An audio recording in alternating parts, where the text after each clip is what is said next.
വിവാദങ്ങളെ തുടർന്ന് മാറ്റിവെച്ച NEET PG പരീക്ഷ ഓഗസ്റ്റ് 11 നടക്കും. 2 ഷിഫ്റ്റുകളായിട്ടായിരിക്കും പരീക്ഷ നടക്കുക. ജൂൺ 23 നടക്കാനിരുന്ന പരീക്ഷ ചോദ്യപേപ്പർ ചോർച്ചയ്ക്കും പ്രവേശന പരീക്ഷ ക്രമക്കേടിനും പിന്നാലെ റദ്ദാക്കുകയായിരുന്നു. അർജുൻ പീതാംബരൻ നൽകും വിവരങ്ങൾ. അർജുൻ, അങ്ങനെ വിവാദങ്ങളുടെ പരകോടിയിലെത്തിയ ആ പരീക്ഷ അത് വീണ്ടും നടത്താൻ പോകുമ്പോൾ പുതിയ ക്രമീകരണങ്ങൾ, മറ്റെന്തെങ്കിലും മാനദണ്ഡങ്ങൾ ഉണ്ടെങ്കിൽ?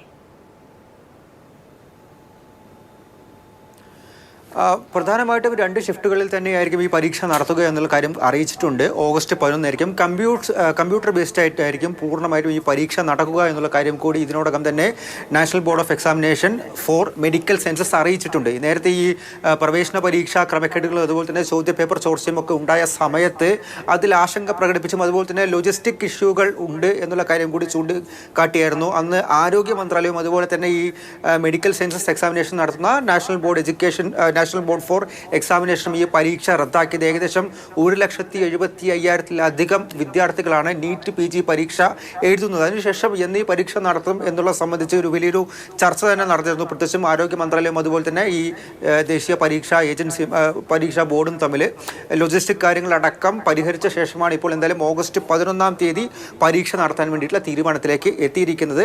ചോദ്യപേപ്പർ ചോർച്ച ഉൾപ്പെടെയുള്ള കാര്യങ്ങൾ മുന്നോട്ട് നിൽക്കുന്നുണ്ട്. അതിൻ്റെ അന്വേഷണം പുരോഗമിക്കുന്നുണ്ട്. അതേസമയം തന്നെ എല്ലാ പഴുതുകളും അഴിച്ച് പൂർണ്ണമായിട്ടും സേഫായിട്ട് തന്നെ ഈ പരീക്ഷ നടത്താൻ സാധിക്കുമെന്നുള്ള ഒരു വിശ്വാസമാണ് എന്തായാലും ഇപ്പോൾ ആരോഗ്യ മന്ത്രാലയം അറിയിക്കുന്നത്. ശരി, അർജുനാണ് വിവരങ്ങൾ ഡൽഹിയിൽ നിന്നും നൽകിയത്.